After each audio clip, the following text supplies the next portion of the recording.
কোন কোন সময় নামাজ পড়া নিষেধ? নাম্বার 1, সূর্য উঠার সময়। নাম্বার 2, ঠিক দ্বিপ্রহরের সময় অর্থাৎ ঠিক দুপুরের সময়। নাম্বার 3, সূর্য অস্ত যাওয়ার সময়।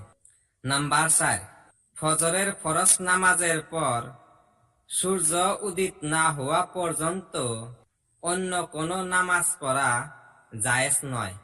নাম্বার 5, আসরের ফরজ নামাজের পর এবং মাগরিবের নামাজের পূর্বে সুন্নত নফল বা অন্য কোনো নামাজ পড়া জায়েজ নয়।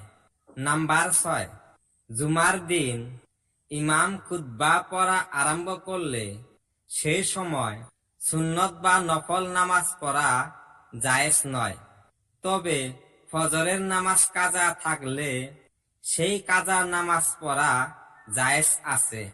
নাম্বার 7, ফজরের সুন্নত নামাজের পর ও ফরজ নামাজের পূর্বে অর্থাৎ সুন্নত ও ফরজ নামাজের মধ্যবর্তী সময়ে অন্য কোনো নামাজ পড়া জায়েজ নয়।